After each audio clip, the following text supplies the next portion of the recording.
جب قرآن پاک کا کوئی لفظ بیان کیا جاتا ہے تو اس کا جو ظاہری معنی ہوتا ہے صرف اسی کے اوپر قیاس نہیں کیا جاتا، اس کی مزید جو تفصیل ہوتی ہے کبھی کبھار اسے جانچنے کی، پڑتالنے کی، سیاق و سواق جو ہوتے ہیں اسے بھی سمجھنے کی ضرورت ہوتی ہے۔ صرف ایک آیت کو لے کر، ظاہری ترجمے کو لے کر اس کے اوپر وبیلا مچا دینا یا اس کے اوپر کلام کرنا، 6 بندے سامنے بٹھا کر شور مچانا،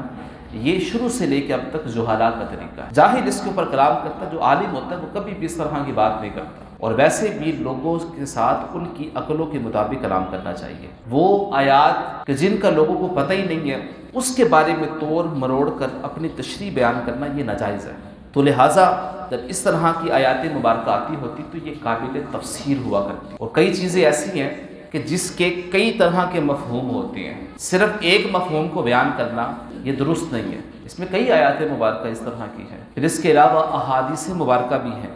حدیث گویا کہ قرآن کی تفسیر ہے، بزرگان دین کے جو اقوال ہیں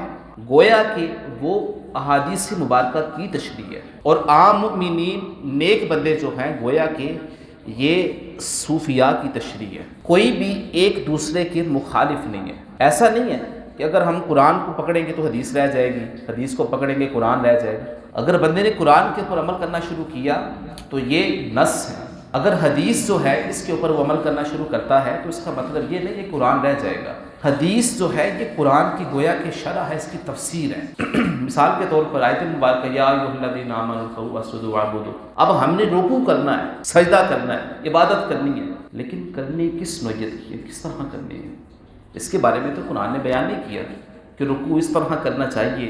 اس کی سمت یہ ہونی چاہیے، طریقہ کار یہ ہونا چاہیے۔ تو یہ ہمیں حدیث سے پتہ چلا ہے، حدیث سے ہمیں پتہ چل گیا کہ ہم نے کرنا اس طرح ہے، اور پھر اس کے بعد صحابہ کرام نے کر کے بتایا، بزرگان دین نے ہمیں طریقہ سکھلایا کہ اس طرح سے یہ سجدہ اور رکوع کیا جاتا ہے، اور یوں عبادت گویا کہ کی جاتی ہے۔ تو خیر، بیان کرنے کا جو مقصد تھا وہ یہ تھا کہ کبھی بھی قرآن کو پڑھ کر اس کی جو غلط تفسیر ہے وہ بیان نہیں کی جا سکتی۔ اگر کوئی کرتا بھی ہے تو یہ اس کا اپنا فعل ہے، ہاں اس کا ایسے بندے کا دین اسلام کے ساتھ کوئی تعلق نہیں ہے۔